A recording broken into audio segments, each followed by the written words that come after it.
Hey guys, welcome to Sandbag TV, presented by Raw Barbell Club.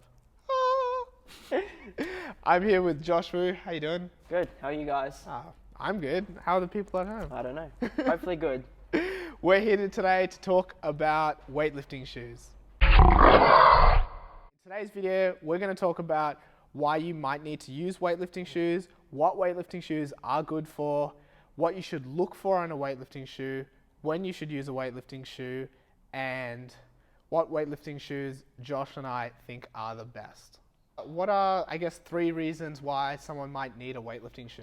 So my 3 main reasons why I should have a weightlifting shoe is this raised heel here, is it's going to help you if you have poor mobility or like limited dorsiflexion.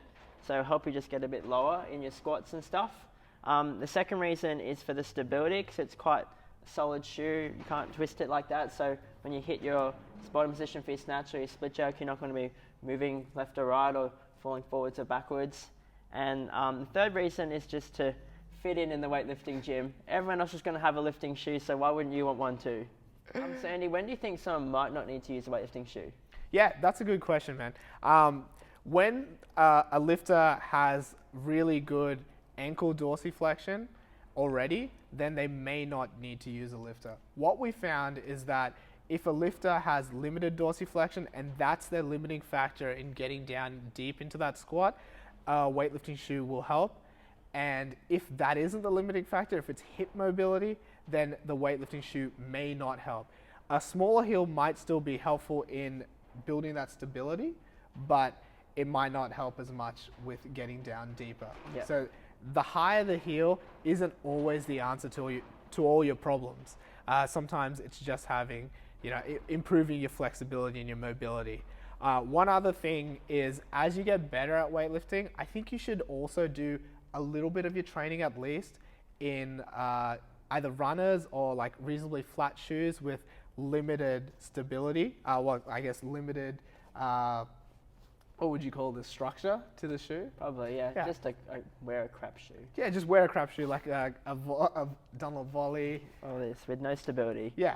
Something looks pretty but doesn't do anything. Exactly, because that will allow the muscles in your legs to work a bit more, because they can, I guess, cheat a little bit when they're in the shoe. Yeah, I agree. There's 5 things that you're gonna look for when you're buying a new shoe, right? Yeah, so I'd say number 1 would be just the general fit in the fit and like the tarsal strap, how tight your shoe's gonna be, how well it fits on your foot. You've got the heel height, you've got the weight of the shoe, because that's some people like a lighter shoe, some people like a heavier shoe. And then the 4th thing, yeah, it's a 4, right? Yeah. We're on 4th is just the general look of the shoe, to be honest, if you like the shoe. And 5th would be the price, how much you're willing to spend on a pair of lifting shoes. And we must also mention that like a lot of these lifting shoes, especially once you get to the pricier ones, they are going to last you a long time. Yeah. So you're going to have, sort of 3-4 years out of a shoe. It's not like a running shoe where it's only going to last you a few months. No, it will definitely last you a few years. If you buy this, you'd hope this would last you at least 3 years for $220. Exactly. If you guys are thinking about getting a weightlifting shoe and you're unsure whether it will help you, there are some simple tests you can do. So like a standard ankle dorsiflexion test. You can try lift in your flat shoes with a plate underneath your feet and like just do some squatting. And if that uprightness feels a lot better, then maybe a lifter will be for you. And Josh, you usually recommend beginner lifters to get weightlifting shoes because it'll help them a lot while learning their positions, right? Yeah, I agree. Yeah, you may as well. Then there's nothing like bad about wearing a lifting shoe. It can only benefit you, so you may as well just start off like that. Yep. Instead of waiting. We should add a caveat that it is not a requirement of the sport of weightlifting to wear a weightlifting shoe. People wear them because that's they usually are a huge benefit to you competing within the sport or performing the sport. So you don't have to wear weightlifting shoes, you just have to wear a shoe that completely envelops your entire foot. Now, in choosing a weightlifting shoe, we are both fortunate and unfortunate in the fact that there's like millions of them that you can get. There is now. 10 years ago it was a bit different, but now there's lots of choice. So Josh, you've had heaps of shoes along your days. I mean, some of these shoes are just shoes from around the gym, but most of them are actually yours. Yes. So can you maybe explain some of the different types of shoes, and maybe we'll talk about the different types of heels, the different flexibility levels of the shoe, Yep. and then the different levels of, you know, tightness or fittingness. Okay. So yeah, I started with these. I don't even know what these ones are called. They were just the standard ones they sold at the gym that I trained at when I started 10 years ago. They're about $80. They got the job done, I guess. The heel is pretty solid. Even these are 10 years old nearly, and they're in quite good condition. I grew out of them. That's why I had to stop wearing them. But yeah, this is what most weightlifting shoes used to look like. They were quite ugly, but they got like I said, they got the job done. You're pretty secure in there. Yeah, not much else to say about that. This one, similar, even uglier, but I don't think this is actually better. This is a lot more like solid. If you feel it. The CEH one's quite bad. Oh yeah, these are a bit softer. They're really bad shoes. Yeah, but yeah, they had the heel, which is good when I started. It was already kind of flexible, but I think it helped just get the confidence in those bottom positions. And then this was 2012, and weightlifting shoes started becoming more of a fashion thing for me, at least. These are really solid, these ones. And sorry, so this type of shoe, you could potentially still buy on eBay or online if you search for just like a cheap weightlifting shoe. Yeah. I think the AWF sells something similar to this Yeah, as well. I think they're pink on the side now, Okay. but they might have something similar. Oh no, they've got that one that's like the Australian weightlifting colours. Like, Yeah. Blue, yellow, and green, I think. Cool. So that's a really good entry level shoe for someone to get. Yes, this is probably the next. So this is probably my first like expensive, like proper good weightlifting shoe. And what is that? That's an Adidas. This is the. Did they call these? Oh, it's got on Addy Power as well, but it's not actually a powerlifting shoe. It's always a weightlifting shoe. They call this Addy Power. And yeah, this was a very good shoe. I loved this shoe. Yeah, it was a lot like especially my split jack. My split jack felt more solid in this because it was a heavier shoe. Yeah. And that's something that makes a big difference, right? Yeah, like for sure. A heavier shoe will tend to bring you back down to the ground, will tend to change your center of mass and allow you to be more stable in both the snatch, clean, and jerk. Yeah, right? just means it might be harder to move your feet as fast, but then again, you just need to improve pretty much. And then the next shoes, not much to say. These are pretty much similar to them. Wider because ROM2 is better with wide feet, so that was good for me. Yeah, really good shoe. Probably everyone says that these are one of the best shoes. Yeah, ever I made. would agree. I think someone who's been in the sport for a short amount of time and they want to upgrade their shoe, the Romelio 2s are one of my favorite shoes. Yeah, and they're not going to be in stock much longer because the 3s are out now. They're trying to discontinue these. So if you want one of these, get them quick. And then, after that, then we moved on to the Leistungs. The Adidas Leistung 2. I didn't get the ones because the Adidas Leistung ones didn't get very good reviews, so I waited until these came out. These got quite decent reviews, and I thought they looked nicer as well. So it's got this Boa Lace System here, so obviously you tie the shoe up as normal first. The Boa System, you click it in like that, and rotate it, and that just locks your whole foot in. So the shoelace is actually basically, I found the shoelace to be quite useless, and the Boa System actually just locks everything in. And and to unlock it, I just did it, but you just gotta pop it out like that. And that just basically replaces what they call the tarsal straps, right? Yeah, pretty much. Yeah, that's what it did, I think. I don't know why they did it. I think Adidas were just trying to be cool. Well, I know some Innovate lifters, some of the newer Innovate lifters also use a tarsal, like a Boa System to tighten their shoes. So it might be just like new fancy technology. Yeah, but at least we don't have any pumps. Yeah, that'd be weird. But the Boa System was quite good. I think my foot definitely was more secure in this shoe compared to the ROMs because the ROMs my foot was slipping out the back in the end. One of the, I don't remember which one, but one of the shoes went tighter than the other one, so that was a little bit annoying. I'm not sure if there was actually something wrong with the shoe. I didn't send it back because I'm like, it's not going to make a huge difference. Yeah. So and then we get to the shoe that I'm up to now. So the Reebok Legacy lifter, which a lot of people had, so I'm like, why not jump on that bandwagon? Well, if it's good enough for CJ, it's good enough for us. Yes, it's got his name in it. It's even got his little name in it. It's like, okay.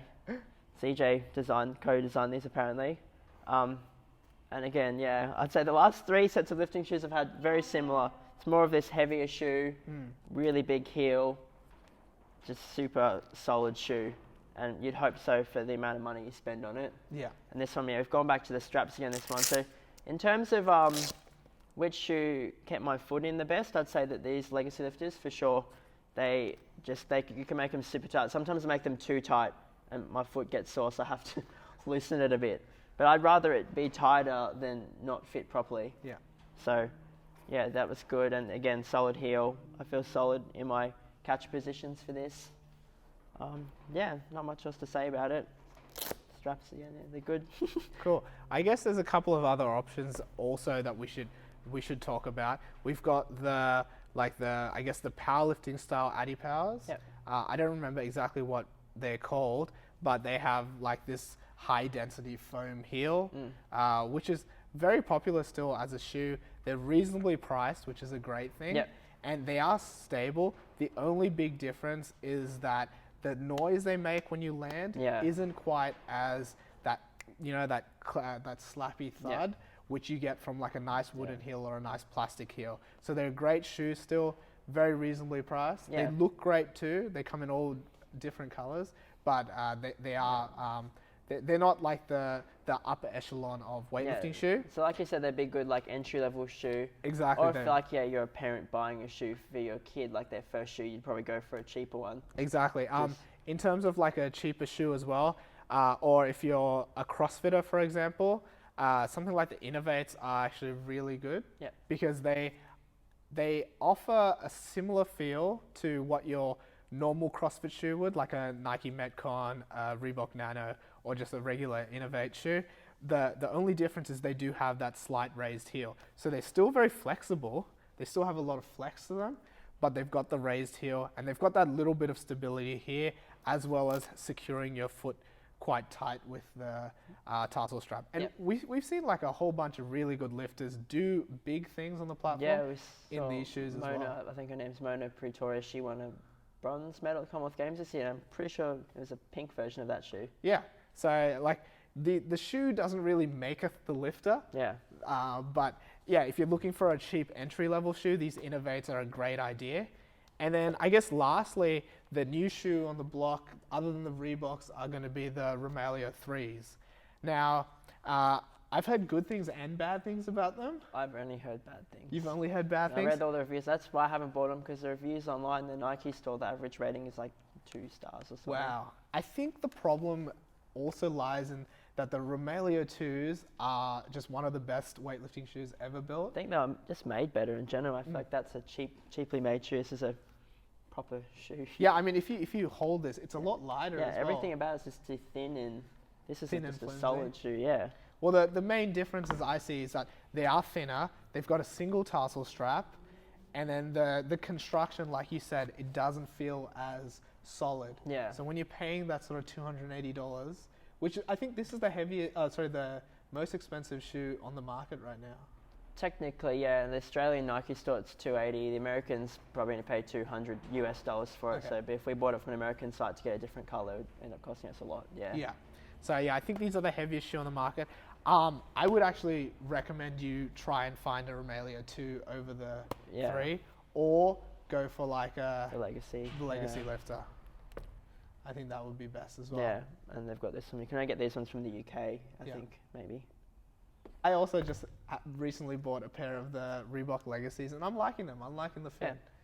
Yeah. I think that's about it, right? Yeah, I agree. If you haven't already, we have a free secret Facebook group where you can join. It's called Strength Training Tips.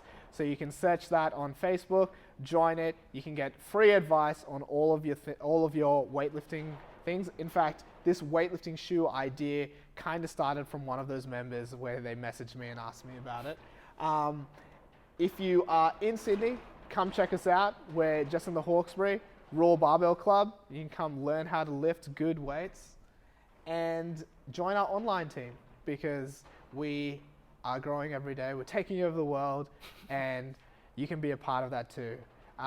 Josh, where can people find you? I'm on Instagram at JoshWoo7. Oh, and we're about it. also on Instagram, Yeah. at Raw Barbell Club. That's just me. I'm just on Instagram. Facebook is my real friends only.